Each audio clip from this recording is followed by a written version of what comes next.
ఓం తత్సతు. శ్రీ గురుభ్యో నమః. కర్ణతాళానిలక్షిప్త విఘ్నజీమూత సంహతిం నట కార్యగతిం వందే గణాధిపతిమన్మహం. మత్తం యద్యపి సంపది ప్రశిథిలాహం కారిణం శ్యాపది హిత్వా మూర్ధజ సంచయం తు శరణం గచ్చంతముద్యద్దయః. ఆతిశ్రీగిరి సప్తకాశ్రిత వపుః శ్రీ వెంకటేశ ప్రభుః. శ్రీమానాదివరాహదత్త వసతి తం భావయే సర్వదం. మూర్తిధర్మసుతౌ దాంతౌ బదరీ తపసి స్థితౌ నరనారాయణౌ వందే మునీనారాయణాంశజౌ. సృష్టిస్థితిలయాకార చక్రభ్రమణ కారణం నతార్తివారణజనం నౌమి నారాయణం సదా.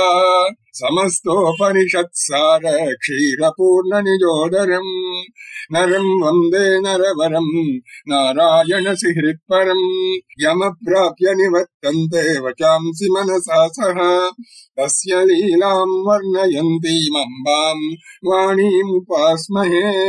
వేదాన్ విభజ్య సూత్రాణి పురాణాని విరచ్య చ ధర్మ త్రిపథగాం పృథ్వ్యాం చాలయంతం మునిం నుమః. అత్రిమూర్త్యాత్మకత్వేన కేవలం భానుసన్నిభః అప్యజ్ఞతాం ధ్యనాశేన యస్తం గురుమహం భజే. ఓం తత్సతు. శ్రీ గురుభ్యో నమః. గురుదేవుని ఆంధ్రవ్యాస ఏలూరిపాటి అనంతరామయ్య గారు అందించిన శ్రీ కూర్మ మహాపురాణంలోని 2వ భాగంలో ఉన్న ఈశ్వర గీతను ఈ పవిత్రమైనటువంటి కార్తీక మాసంలో మొదటిసారిగా మనము అధ్యయనం చేస్తున్నాము. అత్యంత కష్టమైనటువంటి క్లిష్టమైనటువంటి తేలిగ్గా అర్థం కానటువంటిది ఇనప గుగ్గిళ్ళ వంటి ఈ బ్రహ్మ విద్యను అందరికీ అర్థమయ్యేటట్లుగా సులభం, అతి సులభం అనిపించేటట్టుగా ప్రాక్టికల్గా అంటే సాధన కూడా చేయడానికి వీలుగా గురుదేవులు మనకు ఈ ఈశ్వర గీతను తమ పితృదేవత ఉపాసన భాష్యంగా మనకు అందించడం జరిగింది. ఈ ఈశ్వర గీత 2వ అధ్యాయంలో ఇప్పటి వరకు మనము 18 శ్లోకాలను చూశాము. ఇక్కడి నుంచి మనకు స్వామి జీవుడు లేకపోతే పరమాత్మ, ప్రపంచము లేకపోతే పురుషుడు, ఇలా మనకు సాంఖ్య యోగము గురించి చెబుతున్నాడు అన్నమాట. ఇక్కడ ఎందుకని మనము ఈ ప్రపంచంలో చిక్కుకుపోతాం, మనల్ని ఎవరు పడదోస్తున్నారు అని చెప్పని మునులు అడిగినటువంటి ప్రశ్నకు సమాధానం మొట్టమొదటే స్వామి వారు చెప్పేస్తున్నారు.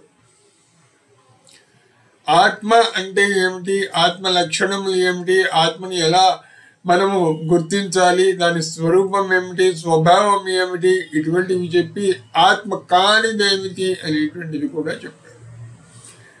ఈ ఆత్మ కానిది ఏమిటి అనేటువంటిది, లేకపోతే ఆత్మ అనేటువంటిది ఏదైనా సరే, ఏదైనా దృఢంగా మీరు కనుక తెలుసుకుంటే మీకు అది మనస్సులో జీర్ణించుకుపోయి మీకు ఒక మర్రి వృక్షంలా ఆ జ్ఞానం పాతుకొని పోతుంది. ఏది ఆత్మ అనేది తెలిస్తే అది అనేటువంటిది మనం తెలుసుకోవచ్చు. లేదు, ఏది కాదు అనేటువంటిది తెలుసుకున్నా కూడా ఓహో ఇవన్నీ కాదన్నమాట అని చెప్పని తీసి పడేస్తే మిగిలింది ఆత్మ అవుతుంది. బ్రాహ్మణుల్లో నేతి వారు ఉన్నారు. వారు ఇంటి పేరు నెయ్యి నేతి అని ఎందుకు వచ్చింది అని చెప్పని అని అంటే అని చాలామంది చాలా భాష్యాలు చెప్పారు, చాలా అర్థాలు చెప్పారు. నేతి అని అంటే నా ఇది కలిగితే నేతి అవుతుంది. నా ఇతి నా ఇతి నా ఇతి అన్నమాట. అంటే ఇది కాదు, నా ఇతి అని అంటే ఇది కాదు అని, ఇది కాదు ఇది కాదు ఇది కాదు అనేటువంటిది ఒక యోగాభ్యాసం. ఆత్మ ఏమిటి, ఆత్మ ఏది అనేటువంటిది అని అంటే ఇదా ఆత్మ కాదు, ఇదా కాదు, ఇదా కాదు, నా ఇతి నా ఇతి అనేటువంటిది నేతి అయింది. కనుక ఈ రెండు అభ్యాసాలే. ఏది ఆత్మ, ఓహో అది ఆత్మ అని తెలుసుకుని సరాసరి దాన్ని ఉపాసించడం ఒకటైతే, మనకు కనిపించేవి మనకు అందుబాటులో ఉన్నటువంటి వాటిల్లో ఏది ఆత్మ అనేటువంటిది తెలుసుకోవడానికి ప్రయత్నించి ఓహో ఇది కాదు అనేటువంటిది, దానికి కొన్ని కొలబద్దలు ఉన్నాయి, కొలమానాలు ఉన్నాయి. ఆత్మ అంటే అది అక్షరం అవ్వాలి, కూటస్థం అవ్వాలి, సర్వవ్యాప్తం అవ్వాలి, ఇలా దానికి కొన్ని లక్షణాలు చెప్పారు. ఇవి ఉన్నటువంటిది అహో ఈ లక్షణాలను మనం ఇక్కడ పెట్టుకుని ఆ టెస్టుల్ని మన దగ్గర పెట్టుకుని ఒక్కొక్క దాన్ని తీసుకోవటం. ఇగో ఈ పెన్ను, ఈ కాగితం, ఈ పుస్తకం, ఈ సెల్ ఫోను, లేకపోతే ఈ లైటు, ఇంకొకటి ఇదా ఇదా ఇదా ఇదా అని చెప్పని అనుకుంటే ఇది కాదు ఇది కాదు ఇది కాదు ఇది కాదు అని చెప్పని మనం తెలుసుకుంటూ ఉండడం అన్నమాట. ఈ రెండు కూడా ఆత్మ అన్వేషణ, ఆత్మ సాధన మార్గాలే మనకు.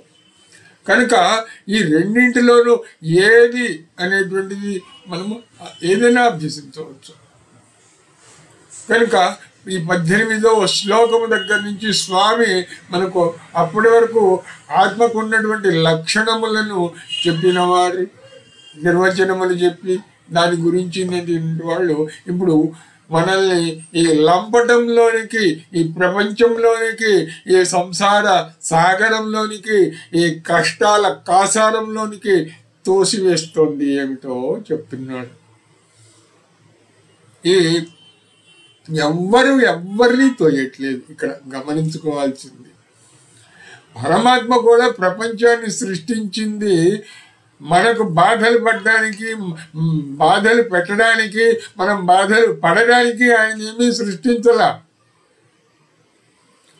ఈ ప్రపంచంలో అనేటువంటిది, ప్రపంచము అనేటువంటి దానిలో మీరు ఉన్న దానిలో నుంచి మీరు ఎంత సుఖంగా బయటికి రావచ్చు అనేటువంటి తాళం చెవులు కూడా మనకి ఇచ్చాడు.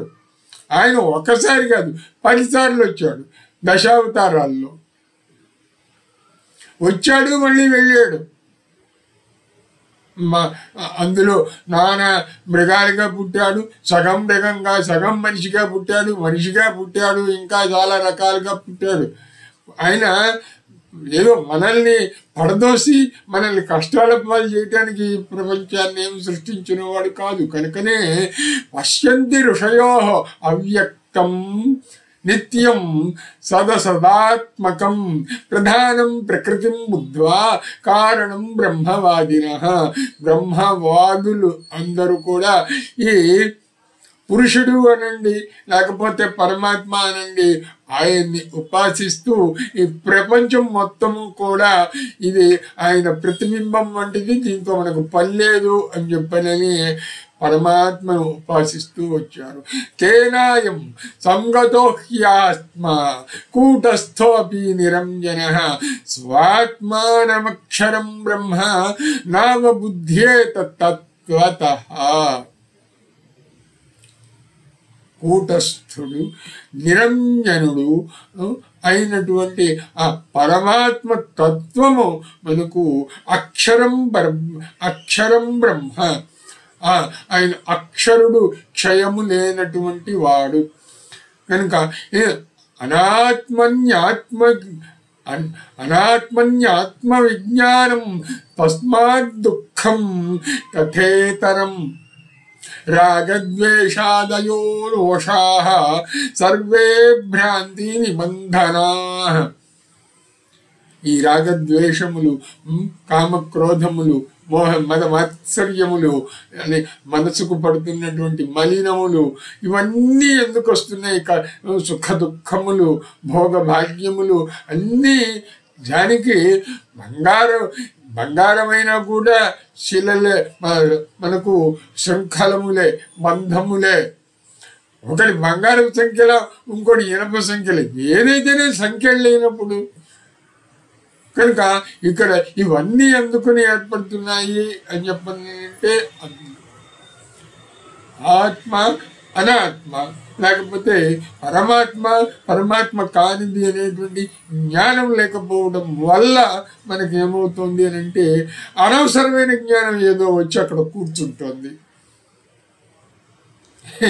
బ్రిటిష్ వాడు వాడి చార్వాక సిద్ధాంతము, వాడి పనికిమాలిన సిద్ధాంతము, మనల్ని భ్రష్టుల్ని చేసేటువంటిది వాడు ఇక్కడ పెట్టాడు. మనం ఎప్పుడైతే వదిలేసుకున్నామో వాడికి వచ్చి కూర్చుంది మన నెత్తి మీద. దాంతో మొత్తం తెచ్చిపెట్టుకుపోతుంది. ఇదిగో ఇదే చెప్తున్నాడు, అనాత్మన్యాత్మ విజ్ఞానం తస్మాత్ దుఃఖం తదేతరం. ఎప్పుడైతే ఈ ఆత్మజ్ఞానాన్ని మనలో పెట్టుకోలేదో, మరి అక్కడ ఏదో ఒకటి ఉండాలి కదా, ఇంకొకటి వచ్చి కూర్చుంటుంది. అనాత్మ జ్ఞానము లేకపోతే అనవసరమైన జ్ఞానము ఏదో ఒకటి వచ్చి కూర్చుంటుంది. కర్మాణ్యస్తు భవేద్దోషః పుణ్యాపుణ్యమితి స్థితిః తద్వశాదేవ సర్వేషాం సర్వదేహ సముద్భవః. మనకు కర్మబంధం ఎందుకని వస్తుంది అంటే ఇందుకే వస్తుంది. ఎందుకని వస్తుంది? ఆ పరమేశ్వరుడు మనకు ఈ జగత్తును సృష్టించి ఎలా ఉండాలి అనేటువంటి దానికి కొన్ని నియమ నిబంధనలు పెట్టి దాని ప్రకారం ఉండండి రా నాయన అని అన్నాడు. మనం దాన్ని వదిలేయటం వల్ల ఏమవుతుందంటే పాపం వస్తుంది, పుణ్యము వస్తుంది. మనకు ఈ కర్మబంధం మనకి ఎక్కడి నుంచి వస్తుంది అని అంటే, ఆ పరమాత్మ లేకపోతే ఆ సృష్టి సూర్యుడు, కోటి సూర్య ప్రభాకరుడు అయినటువంటి ఆయన తేజము మనం చూడకుండా చిళ్ళ పెంకుల్లో పడిన వాన నీటిలో ఆయన ప్రతిబింబం చూసి ఆయనే అనుకుంటున్నాం. ఆయన అనుకున్నా కూడా పర్వాలేదు పోడి, కానీ ఇక్కడ మనం ఇద్దరున్నారు అనుకున్నాం. ఈయన ఇద్దరున్నారు అనుకున్నాం. అదే ప్రమాదం తెచ్చిపెడుతుంది. ఆయన అని చెప్పిన అనుకున్నాము అని అనుకోండి, అద్దంలో చూసుకుంటున్నాము, అద్దంలో మన ప్రతిబింబం మనం చూసుకున్నప్పుడు మనము స్పృహ ఉంటుంది కదా మనకు, అది ప్రతిబింబము, ఇది నేను అనేటువంటిది మీకు. కానీ ఈ చిళ్ళ పెంకుల్లో పడిన వర్షం నీటిలో పడినటువంటి సూర్య ప్రతిబింబం చూసేటప్పుడు మాత్రం మనకు ఆ స్పృహ ఉంటల్లా. ఈ జగత్తు వేరు అని చెప్పని మనం అనుకుంటున్నాం. ఈ చిళ్ళ పెంకుల్లో నీటిలో కనిపిస్తున్న సూర్యుడు వేరు, ఆయన వేరు అని అనుకుంటున్నాం. అదే మనకు ఈ కర్మబంధము. కర్మాణ్యస్య భవేద్దోషః. ఇదిగో ఈ కర్మబంధము వీటినన్నింటినీ కూడా మనకు ఇస్తుంది. నిత్యః సర్వత్ర గోహ్యాత్మా కూటస్థో దోషవర్జితః ఏకః స భిద్యతే శక్త్యా మాయయా న స్వభావతః. చాలా చక్కగా ఇక్కడ స్వామి మనకు ఈ నిత్యః సర్వత్ర గోహ్యాత్మ ఇక్కడ స్పష్టంగా చెప్తున్నాడు. ఎలా వచ్చింది మనకు ఈ అనవసరమైనటువంటి ఈ కర్మబంధము అనేటువంటిది? దీనికి ఏకః స భిద్యతే శక్త్యా. మునులు అయినటువంటి వారు మాత్రమే ఆ పరమాత్మను చూస్తూ ఉంటారు. వారు మాత్రమే ఈ జగత్తును ఆయన ప్రతిబింబముగా చూసి ఇది మిథ్య అని భావిస్తారు. మిగిలిన వాళ్ళందరూ కూడా ఆ ఆత్మజ్ఞానం లేకపోవడం వల్ల ఈ కనిపించేదే శాశ్వతము, ఇదే స్థిరము, ఇదే సత్యము ఇత్యాదులు అనుకుంటారు. ఇక్కడ అందుకనే స్వామి స్పష్టంగా మనకు చెప్తున్నాడు. పరమేశ్వరుడు ఈశ్వర గీతలో స్వయంగా పరమేశ్వరుడే చెప్తున్నాడు. నిత్యం సర్వగతం కూటస్థం దోషరహితం అద్వితీయం అయినా ఆత్మ మాయాశక్తి వల్ల అనేకంగా మనకు కనిపిస్తుంది. దీన్నే ఇంకా తేలిగ్గా మనకు అర్థమయ్యేటట్టుగా చెప్పుకోవాలి అని అంటే, తండ్రి ఒకడే కానీ అక్కలు, చెల్లెళ్ళు, అన్నలు, తమ్ముళ్ళు అంటూ ఇంతమందిగా మనకు కనిపిస్తున్నారు. పరమాత్మ కూడా అంతే. పరమాత్మ ఒక్కడే, తండ్రి ఒక్కడే అనేటువంటి స్పృహ మనకు ఉంటే ఆ తండ్రే నాలో ఉన్నాడు, ఆ తండ్రే ఈ అక్కలో, ఈ చెల్లెల్లో, ఈ అన్నలో, ఈ తమ్ముళ్ళలో ఉన్నాడు. మేమందరము కూడా వేరు వేరు శరీరాల్లో ఉన్నది ఒక్క తండ్రే, ఆ తండ్రే అనేటువంటి జ్ఞానం మనకు ఉండడం కోసమని కుటుంబ వ్యవస్థ ఏర్పడింది. ఇది ముందుగా మనం అభ్యసిస్తే ఇది జగత్తుకు పరమాత్మకు కూడా అర్థం చేసుకోవడము, అన్వయించుకోవడము తేలిక. ఎందుకని జగత్ అంటే ఏమిటో మనకు తెలియదు. ఈరోజు కూడా అమెరికా అంతటి వాడు కూడా కొన్ని కోట్ల రూపాయలు ఖర్చు పెట్టి ఇంకా కనుక్కుంటున్నాడు. ప్రపంచం మొత్తం వదిలేసేయండి, కనీసం మనిషిలో ఉన్నది కనుక్కోవడానికి కూడా వాడికి ఇంకా కంప్యూటర్లు కావాల్సి వస్తుంది, ఇంకా కొన్ని సంవత్సరాలు కావాల్సి వస్తుంది జీవ రచన, డిఎన్ఏ రచన చేయడానికి. వాడికి హెలెక్స్ అనేటువంటిది ఆ జన్యువులు వాటి లెక్కలు తీయడానికి వాడికి ఇంకా పడుతుంది అని చెప్పని అంటున్నాడు. అంటే మనకు తెలియదు, అది డాక్టర్లకు, వైద్యులకు కూడా సంపూర్తిగా తెలియనటువంటిది, అందరి డాక్టర్లకు కూడా తెలియనటువంటివి ఆ జన్యు సిద్ధాంతాలు, ఆ పరిశోధనలు అవి. అయితే ఇక మనకెప్పుడు తెలుస్తుంది జగత్తు మొత్తం గురించి? మరి సూక్ష్మంలో అనంటే ఇంకో పితృదేవత అర్చన. పితృదేవత అర్చనలో మనకు ఉన్నటువంటి అత్యంత తేలికైనటువంటిది ఇదే. తండ్రి ఒకటే మన కళ్ళకి కనిపిస్తూ ఉన్నాడు. ఆయన ఈ సంసారానికి అధినేత. ఆయన నుంచే నేను వచ్చాను. నేను ఎలా వచ్చానో నా అన్నలు వచ్చారు, నా అన్నలు ఎలా వచ్చారు, నా తమ్ముళ్ళు ఎలా వచ్చారు, నా అక్కలు ఎలా వచ్చారు, నా చెల్లెళ్ళు అలా వచ్చారు. అంతే. ఇన్ని రూపాల్లో ఉన్న మేమందరము కూడా వేరు వేరు కాదు, వేరు వేరు శరీరాల్లో కనిపిస్తున్నా, మళ్ళీ పురుష స్త్రీ అనేటువంటి భేదాల్లో కనిపిస్తున్నా, పెద్దవాడు చిన్నవాడు అనే భేదాల్లో కనిపిస్తున్నా, రంగుల్లో భేదాలు కనిపిస్తున్నా, మాటలో భేదాలు కనిపిస్తున్నా, మేమందరము కూడా ఆ తండ్రి యొక్క రూపములు మాత్రమే. ఈ జ్ఞానము చాలా చిన్నది. ఇది మహాజ్ఞానులు వాళ్ళు ఉంచుకుంటారు. అదే చెప్తున్నాడు ఈ శ్లోకంలో స్వామి. ఈ శ్లోకంలో అదే చెప్తున్నాడు. స్వాత్మానమక్షరం బ్రహ్మ నావబుధ్యేత తత్వతః అనాత్మన్యాత్మ విజ్ఞానం తస్మాత్ దుఃఖం తథేతరం. ఇలా మనకు చెప్పుకుంటూ వచ్చు. ఎవరు మునులు ఇతరమైనటువంటి వాళ్ళు ఏం జ్ఞాపకం ఉంచుకుంటారు అని చెప్పనంటే ఇదిగో ఇదే. ఇంకా మనకు ఈ అక్కలు తమ్ముళ్ళు అందరి మధ్య వస్తున్నటువంటి విభేదములు ఇవన్నీ పోవాలి అని చెప్పనంటే ఒక్క జ్ఞానం ఉంచుకుంటే చాలు. అంటే మన అందరం ఒకే తండ్రి నుంచి వచ్చిన వాళ్ళమురా, ఒకే తండ్రి బిడ్డలంరా మనందరము కూడా ఆ తండ్రి అనేటువంటి ఆత్మజ్ఞానం కనుక మనలో కనుక పెట్టుకుంటే ప్రేమ, వాత్సల్యము ఇవన్నీ వస్తాయి. ఆ ఆత్మజ్ఞానాన్ని కనుక పెట్టుకోకపోతే నేను వేరు, నువ్వు వేరు, నా పెళ్ళాం వేరు, నీ మొగుడు వేరు, నా పిల్లలు వేరు, నువ్వు వేరు, ఏం వేరు?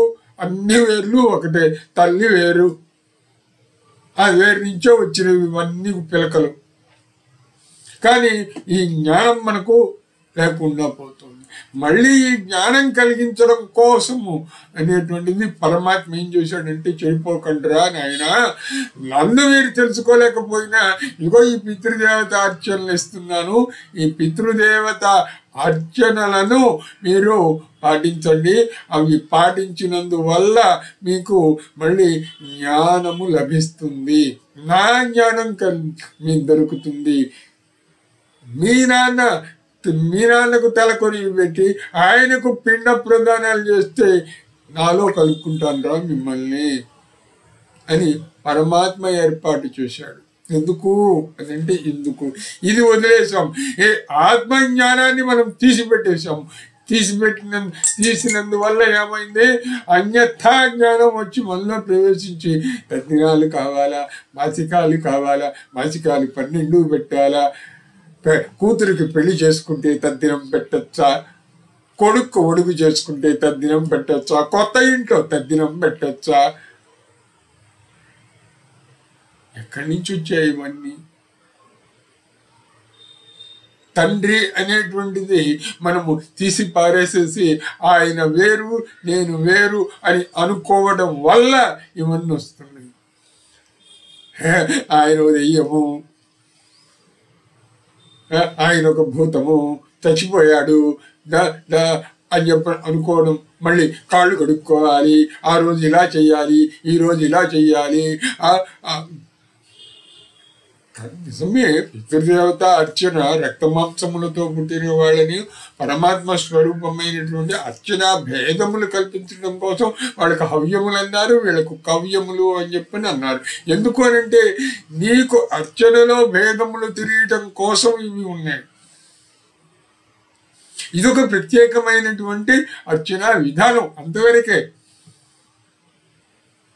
ఇందులో మళ్ళీ ఏమిటి ప్రేతత్వము, ఇంకొకటి అని ఎందుకు చెప్పారు అని చెప్పానంటే, ఇదిగో ఈ జీవుడు బాధ, దుఃఖము, శరీరాన్ని విడిచిపెట్టడము, దీన్ని తగలబెట్టడము, ఆ జీవుడు బాధపడటము, తన శరీరం పోయిందని మళ్ళీ యముడు తీసుకుని వెళ్ళడము, నానా బాధలు పెట్టడము, నరకానికి తీసుకుపోవడం, మళ్ళీ తీసుకుని వచ్చి ఒక సంచిలో పడేయడము, 10 నెలలు ఆ సంచిలో కొట్టుకుని కాళ్ళు దాపుకోవడానికి లేక, చేతులు ముడుచుకోవడానికి లేక, చేతులు దాపుకోవడానికి లేక, అక్కడే మూత్రం విడుస్తూ, అక్కడే మలం విడుస్తూ, అందులోనే కొట్టుకుంటూ 10 నెలలు నానా అవస్థలు పడిన తర్వాత మళ్ళీ పుట్టి, మళ్ళీ అలా దాంట్లోనే ఈగలు వాళ్తున్నా, దోమలు కుడుతున్నా, కేర్ అని చెప్పి ఏడుస్తూ, ఆకలిస్తూ ఏడుస్తూ ఆ బాల్యం పోయి, ఆ తర్వాత మళ్ళీ ఒక్కొక్కటి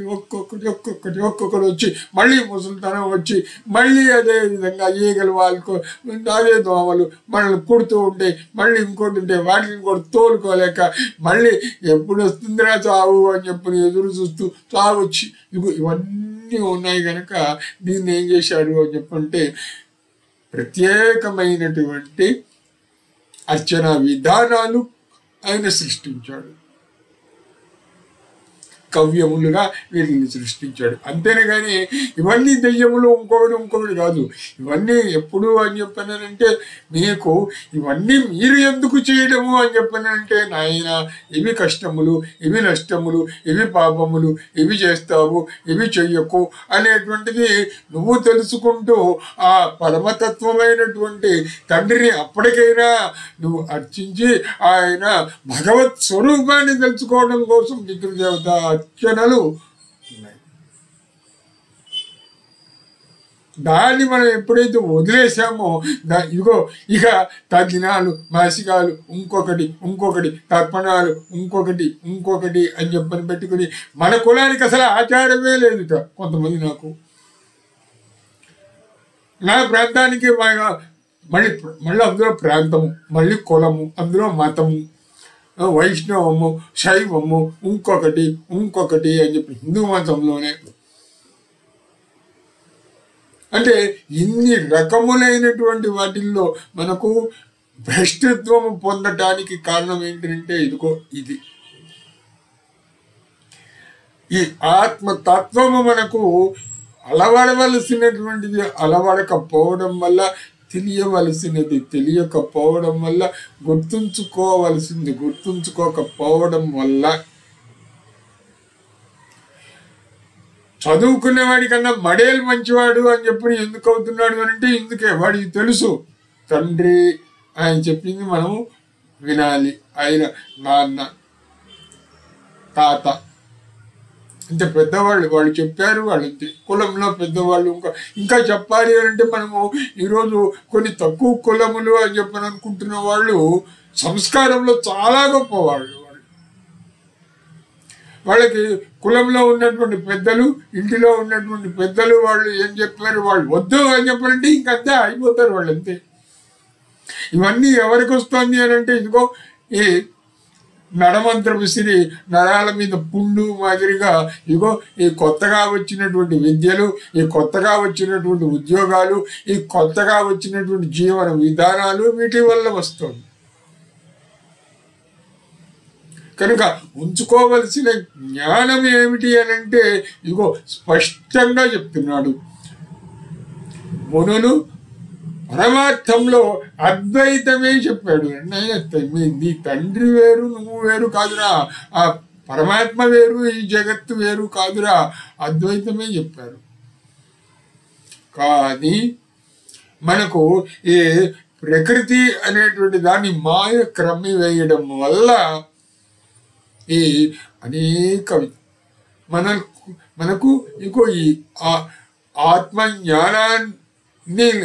జ్ఞానాన్ని మనకు లోపింపజేసి ఇదిగో ఈ అన్యథా జ్ఞానం వచ్చి చేయడం వల్ల ఇది ఎంత ఇదిగా ఉంటుంది అని అంటే ఏదో తగలబడుతుంది, పొగొచ్చి ఆకాశం నల్లబడింది అని అనుకుంటున్నాం. ఆకాశం నల్లబడ్డం ఏమిటి? ఆకాశం నల్లబడుతుందా? ఆకాశం నల్లని మబ్బులు పట్టేసింది. ఆకాశానికి మబ్బులు పట్టడం ఏమిటి? భూ వాతావరణానికి మబ్బులు పట్టాయి అంతే.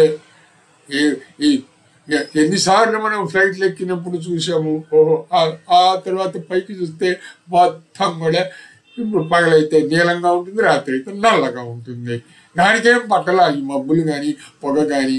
ఏదో భూమి నుంచి ఒక 5,000 అడుగులో 10,000 అడుగులో ఉన్నటువంటి భూ వాతావరణంలో మాత్రమే ఇది ఉంది. అంతేకాని ఆకాశానికి మలినమేం పడ్డట్లా కదా. ఇదే విషయము మనము కానీ ఏమనుకుంటున్నాము, ఆకాశానికి మగిలి యథాహి ధూమ సంపర్కాన్ ఆకాశో మలినో భవేత్. యథా హి ధూమ సంపర్కాన్ ఆకాశో మలినో భవేత్. ఏదో తగలబడుతూ పుట్టినటువంటి పొగ పైకి పోయి అది కొంచెం కమ్మటం వల్ల ఆకాశానికి మసయ్యింది అని అనుకోవడం ఎంత తెలివి తక్కువ తరమో. ఆకాశానికి మకిలి ఎలా అయితే పట్టదో ఇది కూడా అంతే. ఉదాహరణతో సహా స్వామివారు మనకు ఇస్తున్నాడు. యథా హి ధూమ సంపర్కాన్న ఆకాశో మలినో భవేత్ అంతఃకరణైర్భావైరాత్మా తద్వన్న లిప్యతే. ఇప్పుడు జరుగుతుంది కూడా అదే.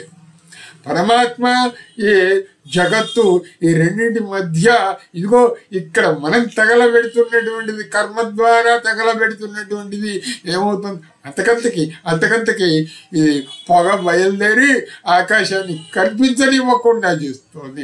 అంతఃకరణ జైర్భావైర్ ఆత్మా, ఇది మనకు వస్తుంది. యథా ప్రభాయ యథా స్వప్రభాయా భాతి కేవలః స్ఫటికః అమలః ఉపాధిహీనో విమలస్తథైవాత్మా ప్రకాశతే. స్ఫటికమాలలు స్వామీజీలు, అలాగే కొంతమంది సాధకులు, అలాగే గృహస్థులు అందరూ వేసుకుంటారు.